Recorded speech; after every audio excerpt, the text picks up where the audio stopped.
was fun. There we go.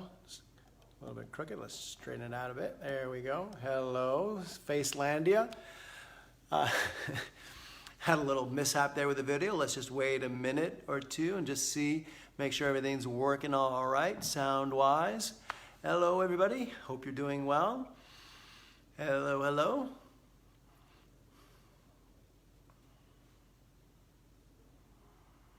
All right.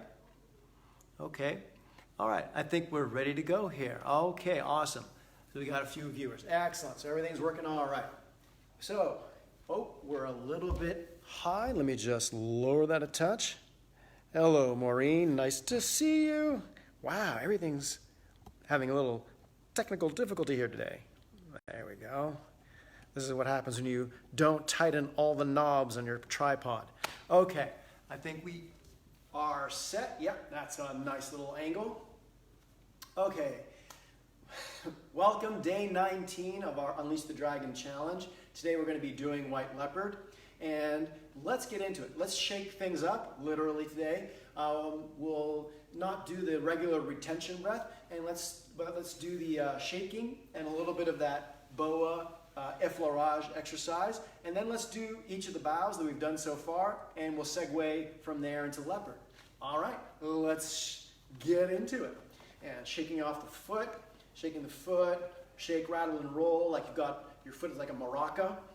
And this is a little python-y, so breathe into the space between the bones of your foot, and that's it. Get your foot, let your foot move in front of you, to the side, behind you, and then shake it up into the shin bone. Yeah, there you go. And then like you're stirring a pot with your shin bones, like you're stirring a cauldron. There you go. Good. And then in the thigh, so you're shaking the meat of your quads and your hamstrings off your thigh bone. And up into the hip, side, behind you. Good. And then other leg, shake, rattle, and roll. Feel the space between the bones of the foot. Breathe into them. There we go. And up into the ankle, into the shin bones. Let the rest of your body relax. Up into the knee. And like you're trying to shake the meat off of your thigh bone.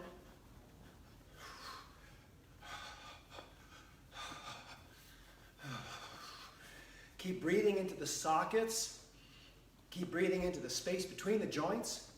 There you go. Look at you. Okay. And then into the hip. And then chubby checkers. And down. And do the twist. Let the pelvis roll and rumble.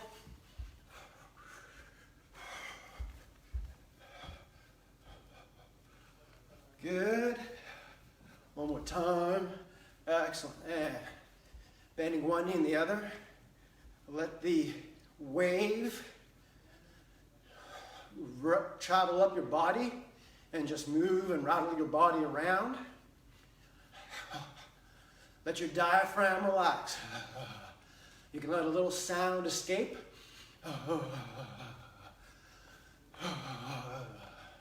Good. And then both knees at the same time.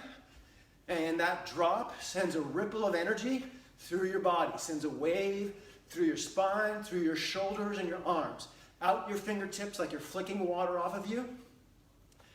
And we will make the sound. Whoa, whoa, whoa, whoa. Palms turning up. Whoa, whoa, whoa, whoa, whoa, whoa, whoa, whoa, whoa, whoa, whoa, whoa, whoa, whoa, whoa. And yeah, yeah, yeah, yeah, yeah, yeah, yeah, yeah, yeah, yeah, yeah, yeah, yeah, yeah, yeah, yeah. Whoa, whoa, whoa, whoa, whoa, whoa, whoa, whoa, whoa, whoa, whoa, whoa. Yeah, yeah, yeah, yeah, yeah, yeah, yeah, yeah, yeah, yeah, yeah, yeah. Whoa, whoa, whoa, whoa, whoa, whoa. just changing angles so you can see it from different points of view.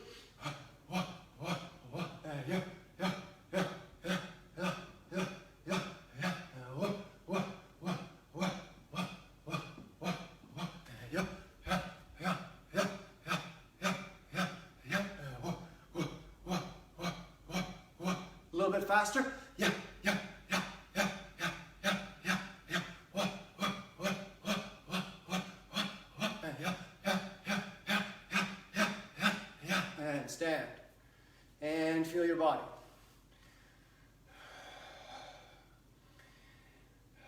Good stuff. So that's the shaking exercise. And let's do a little bit of the arm swinging. Back up a little bit.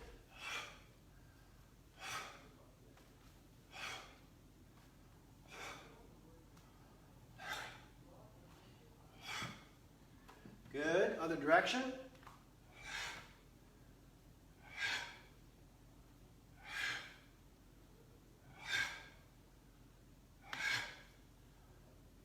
Other arm.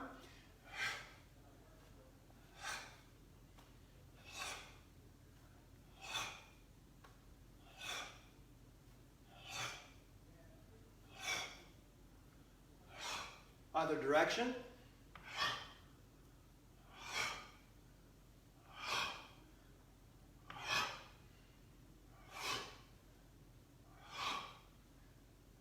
Good.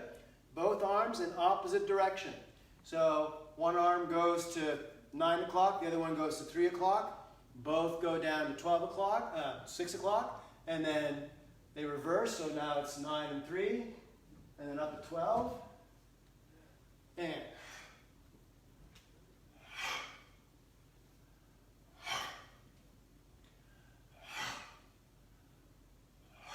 good. Reverse direction.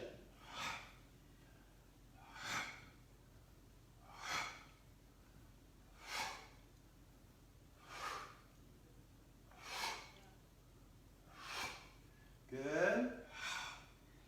And stand and feel your body. And that mushy thing between your ears, that's your brain. That should have just been blended together from that exercise. All right. Yeah, I'm thinking about a class that I took a little while ago, and again, a shout out to Kelly Lake. It's a 3-2 rhythm, and basically you have one arm that goes up and down, while the other one goes up, middle, down, and you do that. You do both the 1-2 rhythm as you do the woohoo, as you do the 3 rhythm at the same time on both arms. And it's another variation that sort of mixes up like a coordination, mind tease kind of exercise. So that's another kind of Python exercise that exists in another system. And you can do this with whatever you're doing, whether it's math, accounting, babysitting, movie script editing. You can look for the animals in whatever it is that you're doing. The kind of exercise or element the animal would like, or the kind of situation the animal enjoys and wants to apply itself into. Okay, so that's a little bit of a warm-up. Let's do the boa bow, and we'll start with the boa, we'll do some of the other animals, and then we'll lead our way up to leopard. Oh, and by the way, so this is our second to last day of our second phase. So we're day 19. Tomorrow we'll do cobra, and then on Sunday, our 21st day, we're going to be starting our last phase, our last third of our 30-day challenge, and this is when we bring the animals together and create the dragons, and we'll do dragon bows. We'll also do some, pretty advanced Qigong kinds of exercises that come from my teacher, Constantine Darling. For those of you who've encountered this before, there's dolphin form, the dragons, and some other forms. So we're getting ready for that. And great, so let's get into it. All right, so relaxing, finding boa, so finding your empathy, settling yourself on the backdrop of the collective unconscious. surrendering, creating a space for it to be, and feeling your breath, breathing in through the pores of your skin, breathing into your lungs, of course, filling up all of your capillaries with rich oxygen, feeling your lymphatic system, and exhale. And as you inhale, riding the wave of breath and of empathy as one and the same, and moving on that wave of breath and empathy.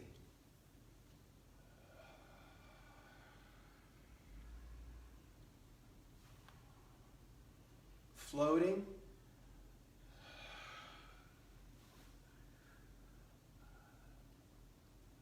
Floating every little bone on a hot air balloon, on a helium balloon.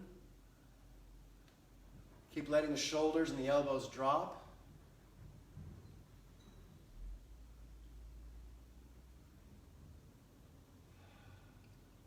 Immerse yourself, surrender.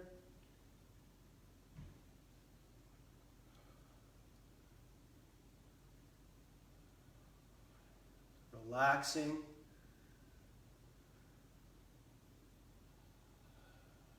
Softening. One last time.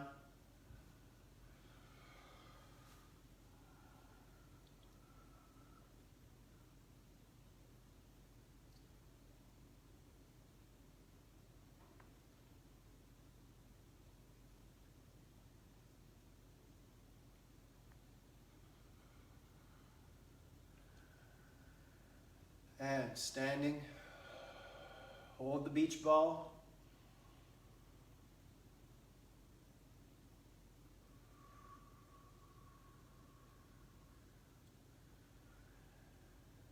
And release, boa.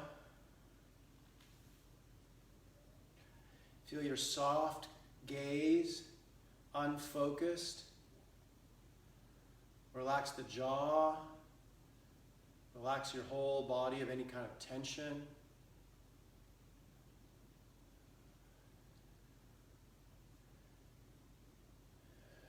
And allow the very soft core of your feeling to reveal itself, to be open to any kind of sensation that's going on, to any kind of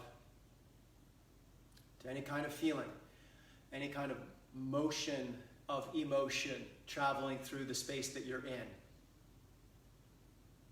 Okay. All right, so that's boa. Let's do python. Let's not go to the extreme of tiger right away. So let's find python. So finding the breath. And so we have our breath from boa, and we have the unconscious of boa. And now we're sort of like rooting our feet in the breath and the unconscious with python. But then we're like a stem or a tree trunk growing from that. And we fill up our bones, fill up with the breath fill up with the breath, and our consciousness, our awareness sort of rises like a bridge, rises like a projection from the unconscious towards the subconscious and up into the conscious mind. So connect down to the unconscious, connect to breath, and then be like a growing bridge from the unconscious to the conscious mind. And fill up your skeleton with breath.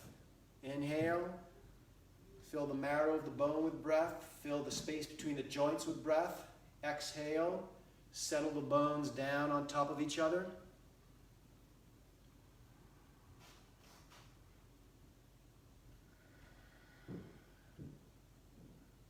And let's connect a little bit more to nature and the earth in our bows. So I didn't do it with the boa, but with boa it would be the wind and the currents of the ocean. With python, you're rising up through the layers of the earth. So as you climb through the geological layers, you're traveling forward in time, and you're taking in that whole perspective. As you rise up from the core of the earth to its crust, You're rising up from the unconscious to the conscious. Ready? And dropping down.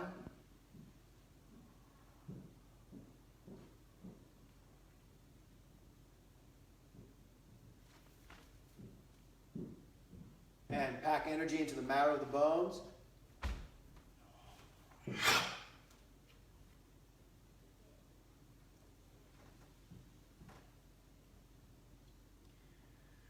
I'll just step forward.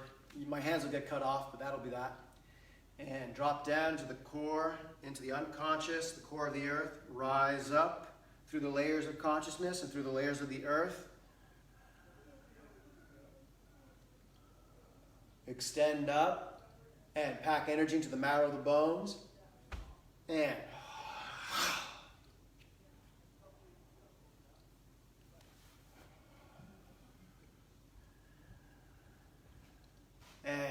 drop down, rising up.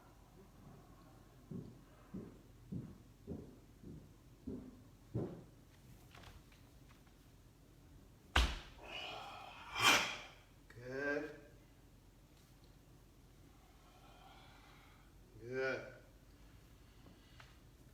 So that's the python bow. Oh, triangles, sorry. So triangles from the soles of the feet up to the groin, tips of the finger up to the crown of the head. As you inhale, and as you exhale, settle the top triangle down, settle the bottom triangle down. Good.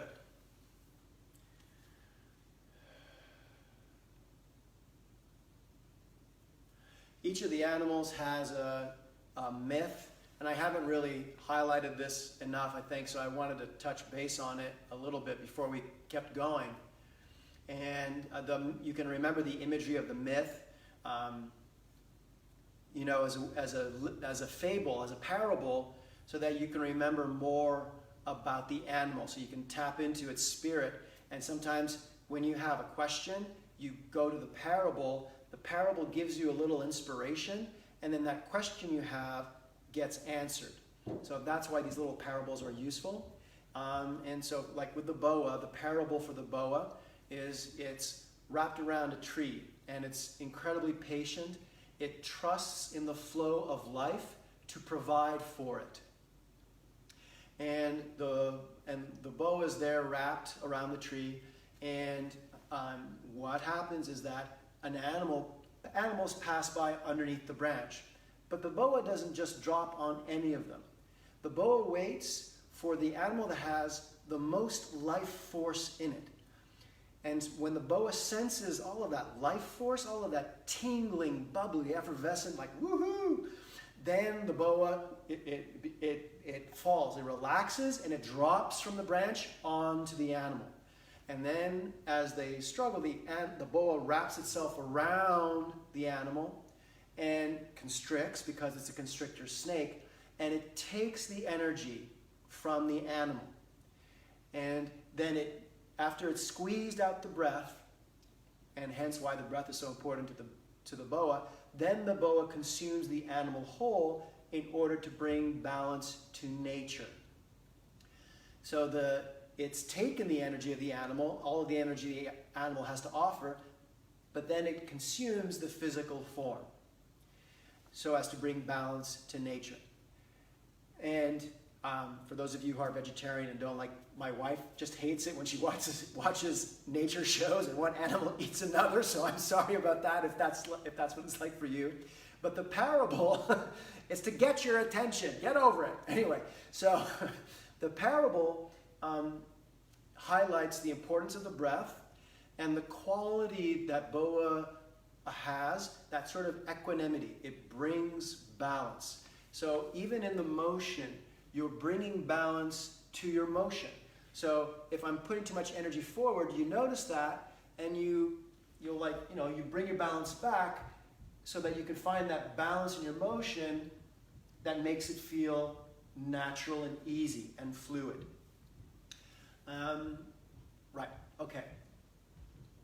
And that's another thing about the boa, and something about the unconscious that is really useful, what the boa is especially useful for, is that unlike other animals, other predators or animals in nature that hunt the weakest or the aged or the ill of a particular troop or pack or herd, the boa is an animal that only goes for what's going to feed it the best, for what's going to feed, it's only going to go for the animal that's the strongest.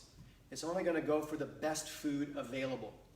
And if you go back to one of the previous announcements, there's the instructions for the warrior exercise.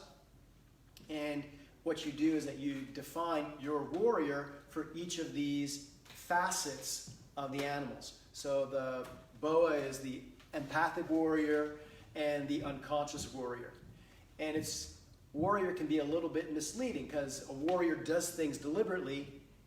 You can't really do deliberate stuff with the unconscious, but you can have a relationship that is based on integrity with it.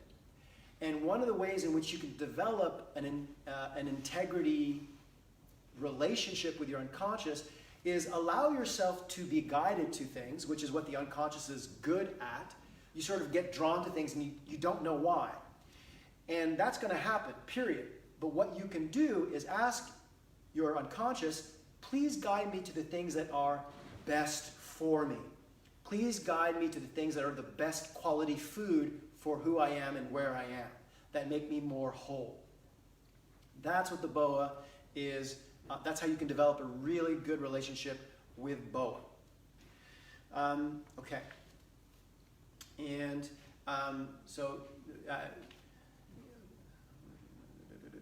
okay, so that's boa.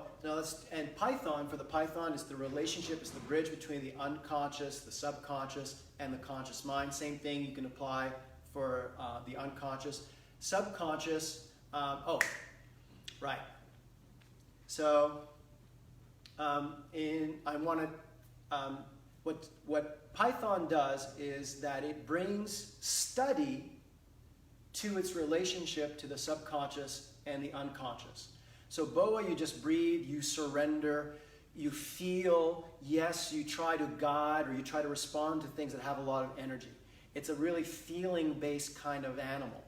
Python's a little bit more analytical. It will study and it will ask questions. So it's more strategic in its relationship to the unconscious. It's more deliberate in its relationship to the subconscious. So what the Python will do is, so for example, in psychology, the reason I'm saying all this is there's some like really fun work about the unconscious and the conscious mind in psychology. There's some really cool studies where what they do is that they give people really complex problems to solve, like which apartment to choose. You've got location, the rent, the possible roommate, the access to restaurants and transportation. Really complex things, when we have to make real world decisions, like my wife is trying to figure out what car to buy next, right? So these are complex decisions. And you can make a decision with your conscious analytical mind, or you can sleep on it. And you can let your unconscious mind go through the issues. It turns out that when it comes to simple problems where you have to make a decision quickly, analytical conscious mind is really good, right? I want this, not that. But when you have complex situations like with the car or with an apartment to rent, and what they do in experiments is that they design, they have like two conditions, and they design it so that there's an objective answer, which one's better. But they give people these really complex problems to solve. And the people who are asked to make a decision right away consciously, they actually make a poorer decision according to the objective criteria. And if they're asked to like sleep on it and come back the next day, they let their unconscious sleep on it and work on the problem. They come back the next day and they choose the better choice. They select the better choice. So this is the kind of thing that this is how Python relates to its unconscious mind. And this is how Python would be like a warrior of the subconscious and the conscious mind. So there's a bit of study. So what would you study? Well, you'd study all the issues, sure. and maybe you do some reading about economics and rental quality and how good quality housemates impact your life. You would study all of the variables a little bit, and then you'd let that settle. And one of the reasons why, again, I wanted to do this challenge was because these animals offer really good metaphors about how you can approach a problem with all of who you are, especially now during sheltering in place, but also afterwards when we come out of this and we start to build a new world, because we will be. All right, so that's a little bit about the animal. And with the python, the myth of the python, and I'll stop talking soon, I promise. The python, I know I've said this myth before, but the python is like has a prey selected, and it observes its prey for a few days, 3 or 4 days, and it notices at which point the animal is least paying attention, and the python puts itself in that place, and then the prey just steps into the python, and then again the python wraps around. It's a constrictor snake. It takes the breath, so that's important. But the python's approach is through observation. All right, and it's also a really useful metaphor during this time, because in times of difficulty, often how we are influenced is by people misdirecting our attention or taking advantage of us when we are in our most habitual inattentiveness. And so you can review your day and notice when in your day were you on automatic pilot, and would it have been helpful to not be on automatic pilot? So Python's really good for that. Okay, so panther. Let's do panther bow. What's the mythos of the panther? Panther's a really small animal, so when it gets attacked, it's not strong enough to fight its opponent with like one shot. It has to do multiple strikes, and it's not going to get through like the hard outer shell of a mussel or an actual shell, so it has to go for the small, soft inner skin, all the soft little bits and pieces. And what else about the panther? Very silent. So the white leopard is invisible, and the panther doesn't make a sound. So panther, sensuality. Let's do the bow. Check into your tendons and ligaments. Feel the connective tissue. Feel the rope of the flagpole going up your back. You have the winch at the top, and when you pull on the flagpole at the back, that raises the flag at the front. Tendons and ligaments. Feel the tailbone, groin, belly. Feel the back of the brainstem. You're tapping into ancestral memory. And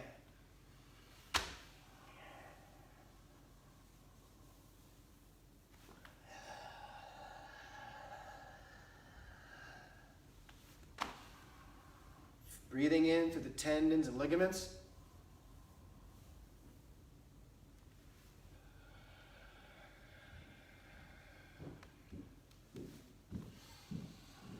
Make this feel good. So it's like you're being caressed by 12 hands in velvet gloves all over your body. One more time. Feel your senses awaken. Imagine you're tasting something creamy and delicious, your favorite taste. Smell something just luxuriant and musky. And breathe in deep. Feel like you're listening to something that you just love. And feel like you're looking at something that just arouses you and excites you and inspires you. So occupy your senses as you do the bow, and let those senses permeate your whole body.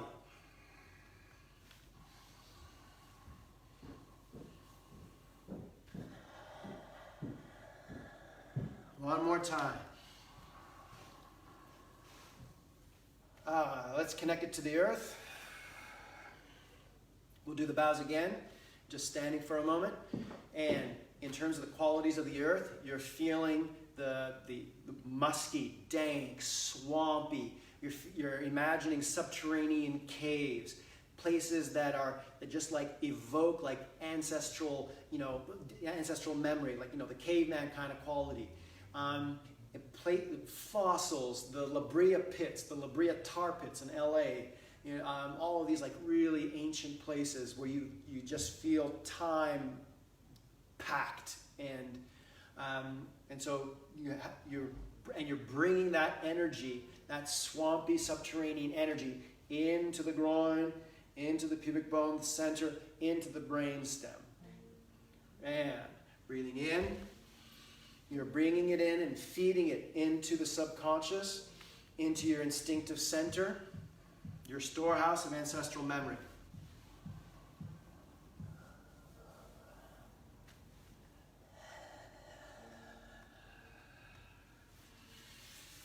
Occupy your senses with something that's just delicious and sumptuous, and connect to the musky dankness of the energy of the earth.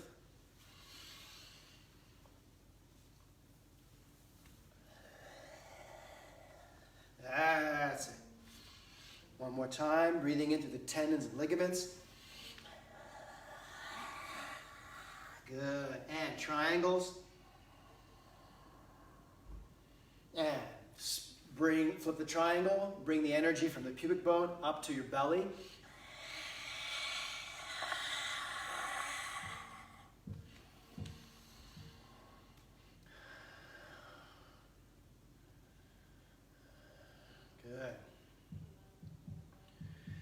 Good. So Panther, so what do you do with Panther? So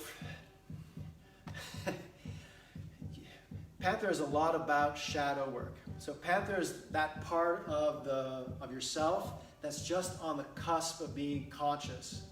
And in terms of Jungian work, it is the shadow. So the shadow is the part of yourself that is like on the cusp, about to become conscious, but not quite there. And the shadow can be a dark shadow, right? It's like somebody that's mean, nasty, evil. It's your anger, your hatred, your biases, maybe. And your shadow can also be a light shadow. So a competence, a skill, an aspiration, a hope, a form of affection and love. But whatever it is, it's not quite there. It's not quite a part of you. It's on the cusp of becoming conscious, but not quite there. How do you know what your shadow is? Think of somebody. Let's do a positive shadow first. No, let's do the negative one first. So if you've ever met somebody whom, when you first met them, you immediately dislike them with a ferocious intensity of poetic magnitude. Their mere existence is an insult to you, right? They are like a waste of skin. Why does this person exist? And it's just a first impression. There's no reason why you should dislike them. What's happening is that person and their attributes are capturing, they're personifying a part of yourself. You can only recognize things that you already are. But they're capturing this negative part of your shadow. And so what you do is you ask yourself, well, what is it that they represent? And you make your list. So I'll use myself, the ill-tempered, absent-minded, daydreamer, etc. So all of these things that I just really hate about that person, they're parts of myself that I'm not always aware of. Okay, fine. So I confront that bias, I confront that dark side, of that shadow side of myself, all of these things. And you can do the same thing with the positive shadow. So if you think about somebody that you like immediately, their presence to you lights you up. They fill you with admiration and respect. There's like a gosh darn it, I want to be like you kind of feeling. That person represents your positive shadow. And you can think about them. What is it about them that turns you on? And again, this is somebody you met once or within 10 seconds, a first impression.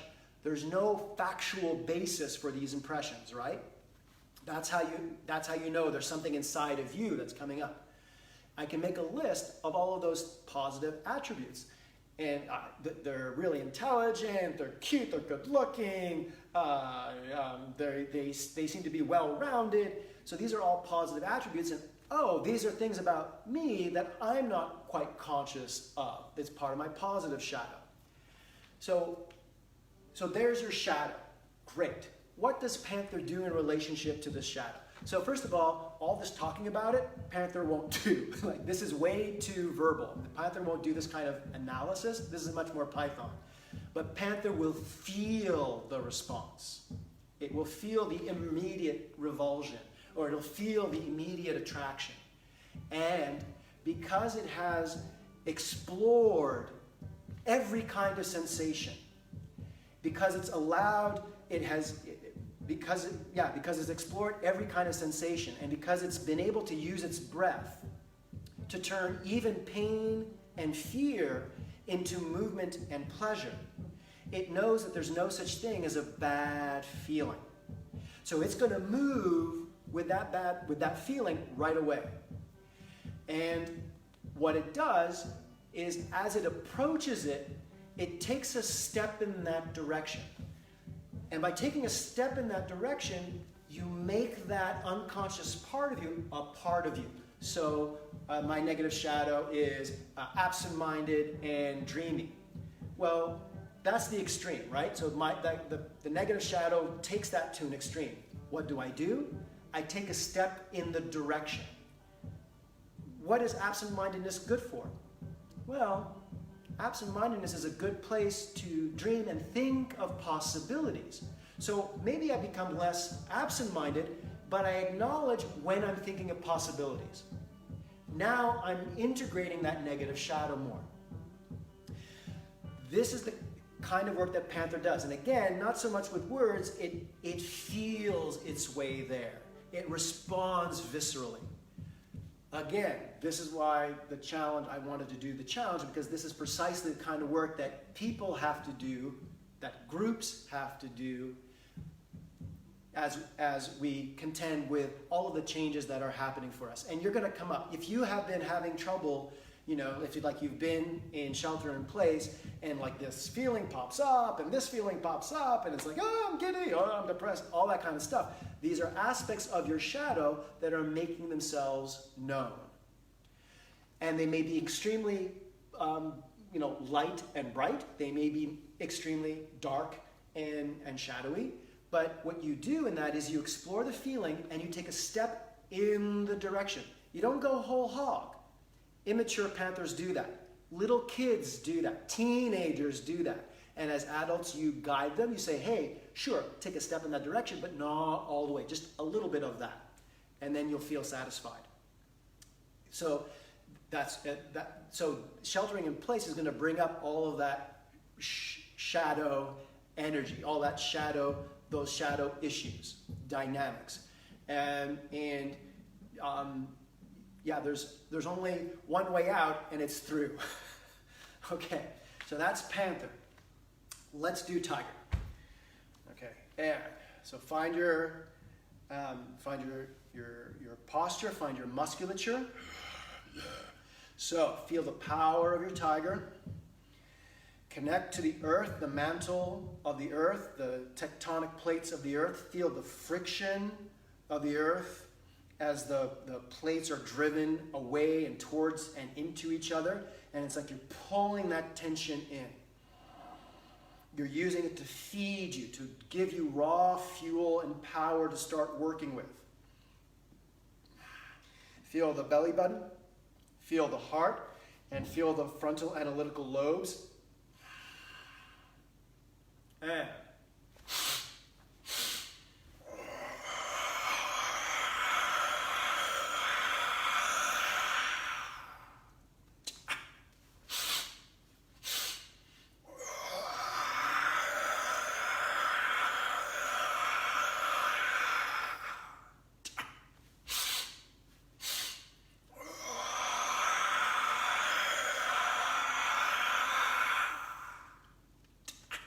one more time.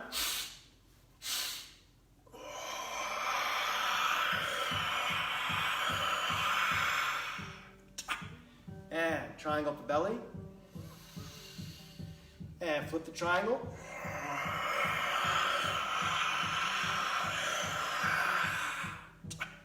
And stand.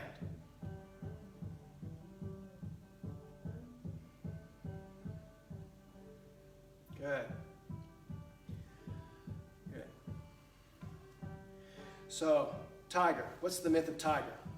Yeah, just it keeps going forward and it takes what it needs. So tiger is an indomitable animal. Basically, its myth is that just nothing stops it. It's just it's that unstoppable force. And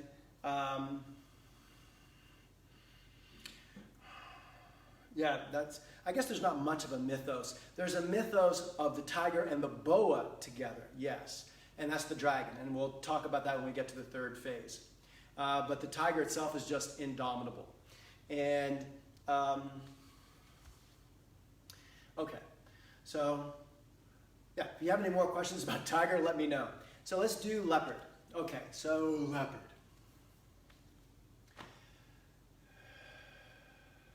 So leopards, the mythos of the leopard is that it lives atop a hill, a mountain, and in like the Tibetan plateau, where because of the elevation, the air is very clear and pure.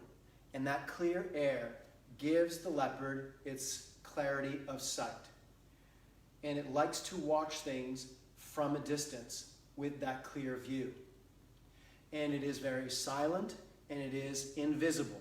So there it is with its splashes of gray and white and black. And if it were up in a tree that was all green, you still wouldn't see it. It's invisible. And in my favorite story of a snow leopard, the white leopard is the snow leopard, was an expedition, a film crew that had gone up into Tibet to try and visually record snow leopards. And they were up there for like a month or so, and they hadn't seen one. They were gonna leave the next day. They woke up in the morning, and one of their yaks had been killed and stolen, and all they found was one paw print in the ground of the snow leopard. And so the snow leopard had been watching them and was invisible to them, and it's so light in terms of how it moves that it looks like it barely touches the ground. So this is the mythos for the leopard. So there's that breadth of vision, that scope of sight, and the lightness of movement and touch. In terms of the qualities of energy that the leopard loves, it's those light qualities. So in terms of the earth, yeah, there's not so much, maybe a clear spring or a waterfall, but really the aurora borealis or the Van Allen belts, the magnetic field of the planet generates and emits, that electromagnetic energetic quality. So the leopard is a very energetic animal. So where the panther's tendons, ligaments, the boa is like the lungs, the circulatory system, the breath, the python is the bones, the tiger is the muscle, leopard is the aura, is the energetic system, the meridians that you work with in Chinese medicine, the chakras from yoga, so the energetic systems of the body. Now we'll do the bow, and the aspect of consciousness that the leopard represents is intuition. So so intuition is information that comes down. It's having an immediate and comprehensive picture all in one shot. And the way that we talk about it, it's kind of like, sort of like astrology. It's just like information coming down from the stars and letting you know what's going on. And if some people, as a scientist, I sort of step away from that. Sometimes I'm into it. If it's not for you, don't worry about it. That's not important. You can, if you're more scientifically minded, and I want this to be more scientifically friendly, you can think in terms of mathematics and imaginary numbers and infinity, that kind of breadth of scope. And it doesn't really matter what kind of language you use, whether it's Eastern esoteric, concepts of auras and so on, or Western concepts of math and physics, high energy physics. It doesn't really matter. Both those domains have an equal amount of scope and have the kind of texture that a leopard loves. Okay, so leopard is intuition. So it's that big kind of picture, and it's the analytical mind. It's clarity of thought, and it's the throat, the ability to communicate and to listen to receive. And let's do a couple of leopard bows. And the way that the leopard bow works, I know we've done this before, but let's do it again. And as you inhale, bring your fingers up to your throat, and in, on one in-breath, and then second in-breath, the hands come down. And I forgot to open my legs, so you turn the legs out on the in-breath. Let's try that again, and open the feet, hands up on the first in-breath, hands down on the second in-breath. Now we're going to exhale. The hands come up slightly, like you're putting a crown down on your head, and you turn the feet in, and as you exhale, you put the crown down, and then press out from the throat. And, whoops, sorry, let's try that again. And exhale. One more time. Exhale. And again, that taco tongue. Thank you, Maria. So you curl your tongue on the in-breath. You make that shape with your tongue. And then as you exhale, there's a whistling quality. Okay? And so,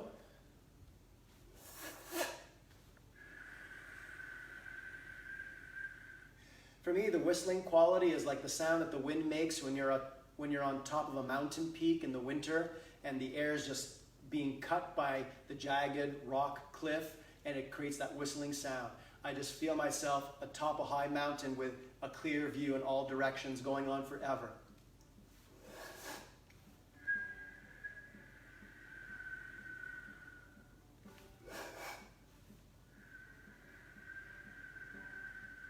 It's quick when you put it together, so it's 1, 1, 2.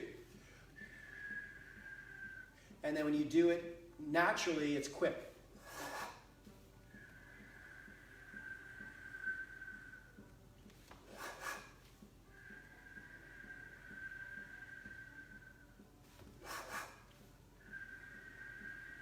And then triangles at the throat.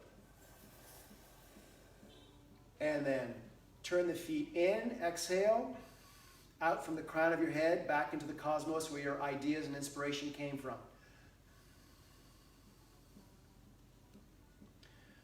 Good. And, okay. Let me just check in here with the scroll and make sure everything's working all right. Hello, Indigo, nice to see you. And let's scroll up a little bit here. Hello, Maureen. Thank you for being here. Hello, Pamela. Cindy, nice to see you. Hello, Maureen. Hello, Jennifer. Whoopsie daisy. There we go. Excellent. So thanks for passing by for a visit. And so let's focus a little bit on the leopard and the collarbones. So we're not going to spend too much time on this. The thing about leopard is that to develop it, there's like two extremes. Jumping plyometrics, but if I can't see you, I just don't want you to be doing stuff that could hurt you, and I don't know what kind of space you're in, and I'm going to avoid the jumping. And the other approach to training leopard is with energetics, and we're going to be doing that in the third phase. So I don't want to introduce too much new stuff right now. But what I do want to talk about and go over is the collarbones and the use of the arms. And this will help when you do the boa and when you do the python. So the way that the leopard likes to use its arms, so first of all, you don't have two arms, you have one. So all of this is one piece, right? So all of this You can think in terms of Panther, the connective tissue that reaches across the lat, across the fingers, all that anatomy trains from the palm of the hand across the inside of the arm to your chest, across the chest to the other arm, and then the connective tissue at the back of the arm that goes along the back of the upper back across to the other arm. What it does is that it creates this kind of like sinewy, spirally, chain-like whip. And we explored this a little bit when we did the contractions and the extension, and when we did this exercise. And that's really great for loosening up the arms. And in fact, why don't we do a little bit of that right now, and then we'll talk about the dynamic of how you think of moving the shoulders so that you can move the shoulders in a leopard way. So let's just unwind a little bit. So you can do this lying on your back, or you can do it like standing up, and you don't have to have your arms like on a crucifix right up. You can have them a bit lower down if it's more relaxing. But regardless, if you're lying on the ground, you lie down on the ground and your knees are bent, feet flat on the floor. And what you're going to do is you're going to turn, let's say your left, let's do the left wrist. You're going to turn the left wrist, and the spiral that you start on your wrist travels all the way up to your shoulder, and it turns your body. And the natural response is for the other arm to turn up. So this is going to pronate, and this is going to supinate. So palm's going to go up, this is palm turning down, and this is palm turning up. So it's going to turn me like so. And then I'm going to take this hand, and it's going to spiral, and it's going to turn me and twist me the other direction. So try that for a little bit, and really try and feel the spiral that you start in the hand travel through the body to the other arm.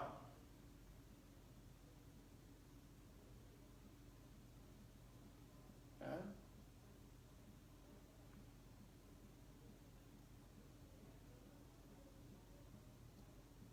Good.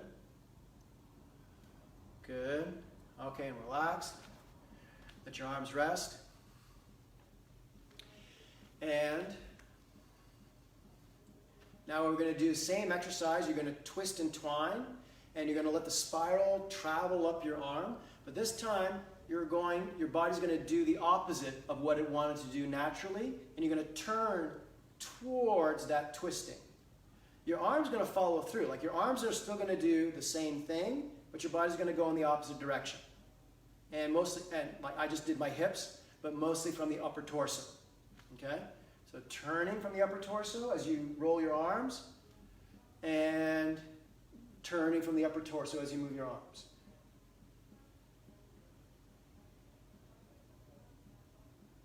If your shoulders are burning, just lower your arms a bit. But if your shoulders are burning, it's also telling you how much tension you're holding in your shoulders. And if you sort of just breathe through it, like try and relax a little bit, you can release some of that tension, and it will burn less. Okay, good. All right, so now relax them.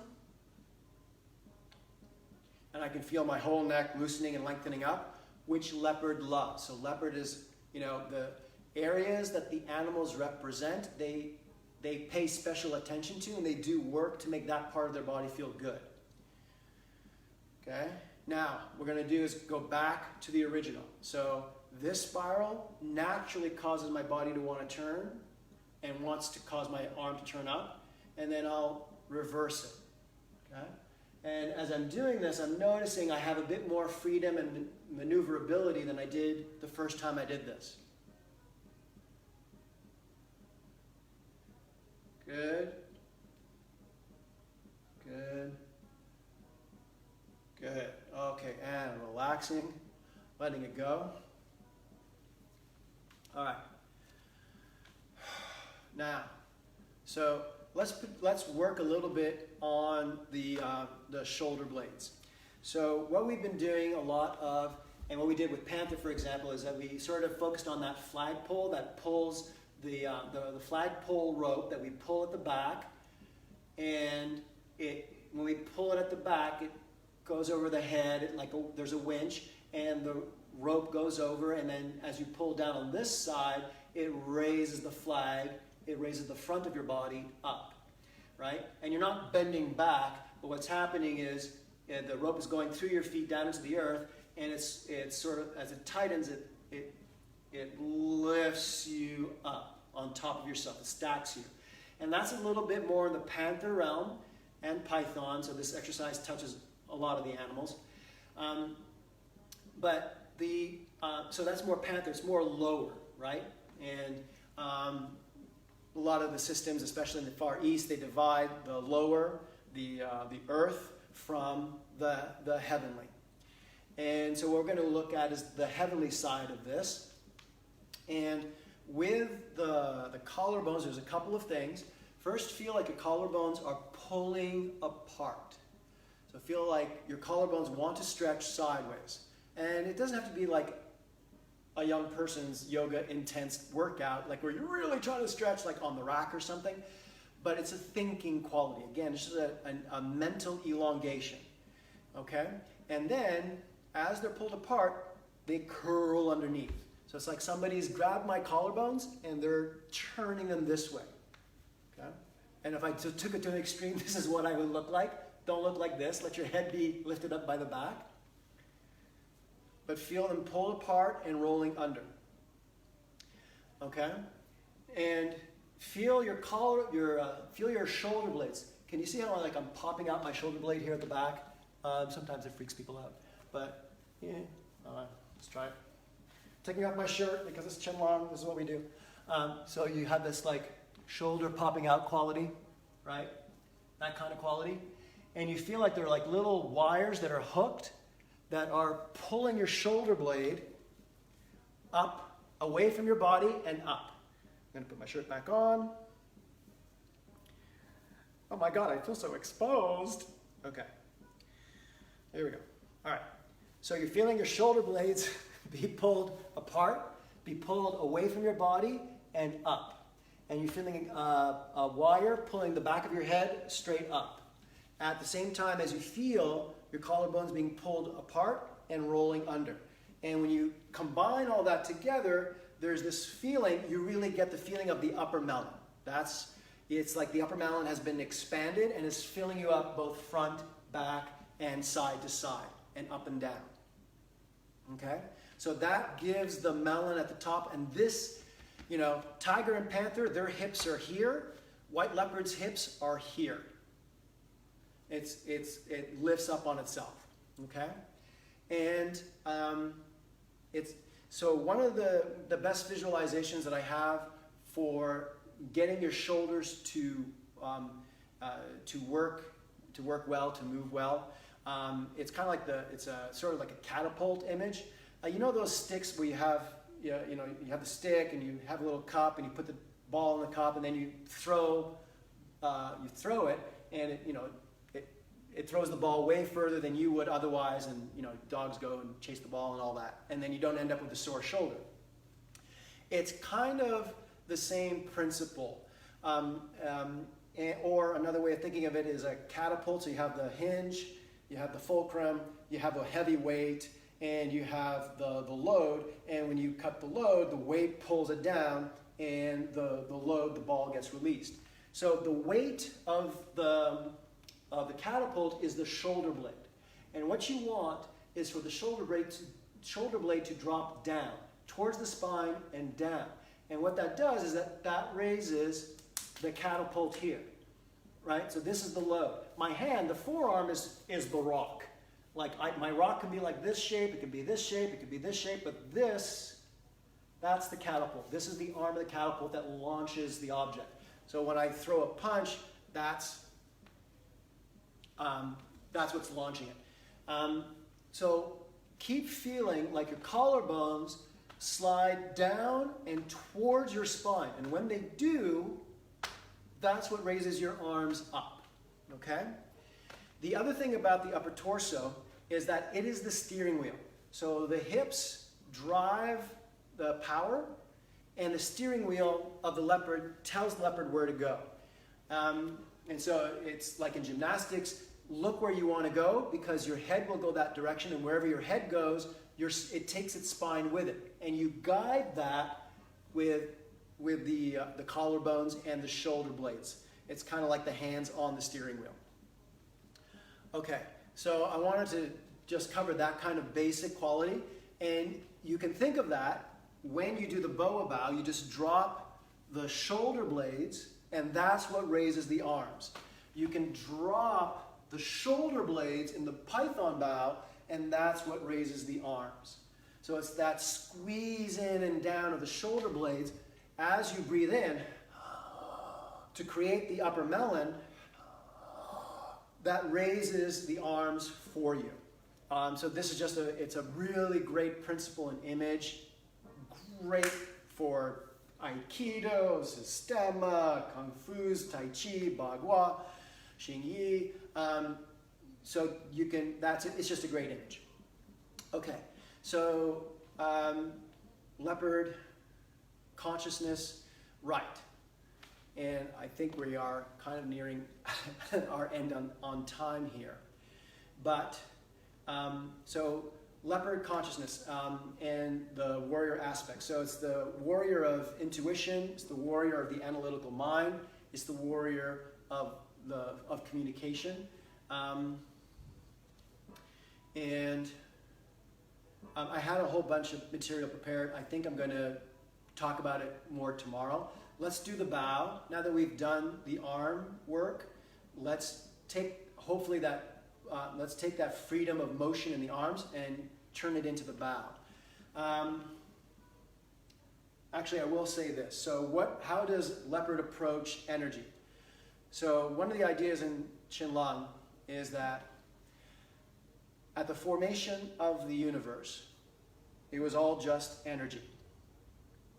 And the energy was everything. The energy would become matter, would become force, but it was all just pure raw energy at the start.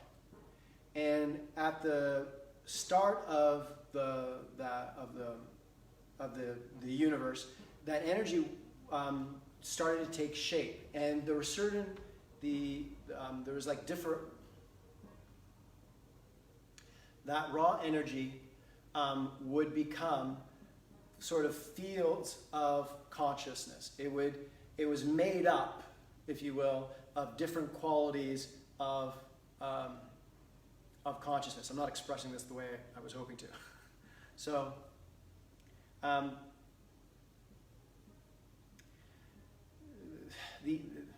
so you have this like prototypical energy, and the energy later on takes form. And sometimes it becomes matter. Sometimes it becomes force or energy. And sometimes it becomes consciousness or intelligence or information. But underlying each of those forms, the matter, the force, or the quality of intelligence, there's a similar quality of energy. There's a similar wave pattern to them. And what the animals do is that they symbolize they symbolize that same wave energy in substance, in consciousness, and in energetic quality, in aesthetic quality. So you have this proto energy, and it becomes form. And some parts of the energy has a particular wavelength, so it leads to some kinds of form. It leads to particular kinds of form in the earth. It leads to particular kinds of forms in the body. So on the earth, it's the tectonic plates. In the body, it's the musculature. And it's about will and opposition. And so those energies that have that thematic wave continuity is what Taiga represents. Some waves are they're longer. They're softer. And when they lead to form and substance, it's more watery, it's more airy. When it leads to when it becomes part of your body, it's the pulses of the body as blood is circulating through your body. In terms of qualities of consciousness, it's the soft quality of being able to empathize and feel. And Boa represents those qualities. It represents the frequency of energy of those of the substance and the quality of consciousness and the aspects of your body that share those themes in common, that shares the same sort of energetic quality. So, and you can look at the animals in that way. Leopard lives there. Leopard looks at everything as a form of proto-energy consciousness taking shape. That's how it sees the world. And that's the kind of inspiration that it's drawing down.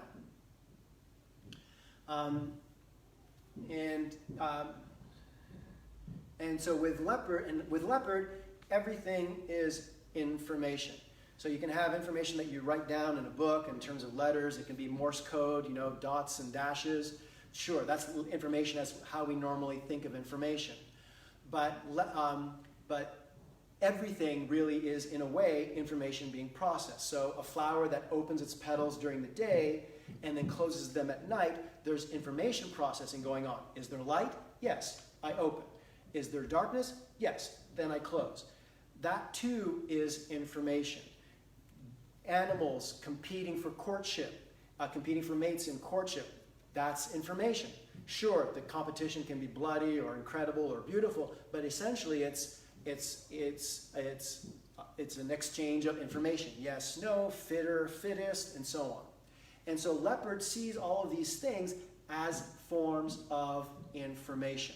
There's some kind of wavelength of influence passing through, and the leopard sees the actions as a conversation between different parts of the cosmos with itself. So the leopard sees events in its everyday world as conversations between different parts of the same cosmos with itself. That's how leopard sees the world. And again, this is one of the reasons why I wanted to do this challenge, is because this kind of perspective is really useful when you're in the current situation that we're in and that we're going to move into in the near future.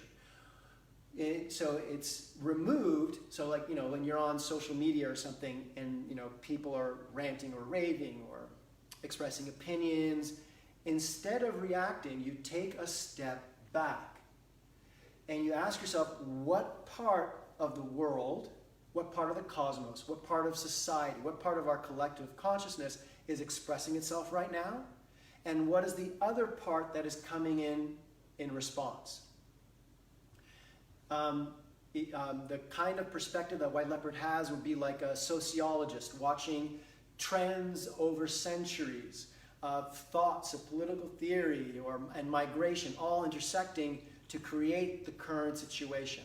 It's that kind of big scope, and it can be really helpful to think that way at times when you're trying to make sense of things. So that's the leopard. So let's do the bow. And have a sense that what you're drawing down is information in its purest form. You're taking it in, you're thinking about it, and then you're extending it back out. Okay? All right, so down by your side, arms down by your side, and breathing in, and exhale.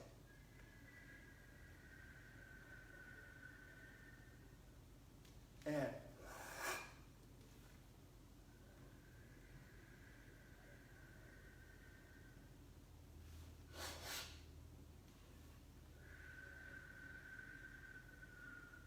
good. And triangle at the throat. And exhale. And good. Okay. So we've covered a lot. Covered the earth elements for the animals, their aspects of consciousness, the systems of the body. We've done that now for leopard. I've given you a big picture of how leopard sees the world. And tomorrow we'll do our last day of our second phase. We'll be doing Cobra. Cobra is psychic. Wish me luck. And we're on tomorrow, 4:30, our regular time. And for now, thank you so much. I'll see you tomorrow. Bye-bye.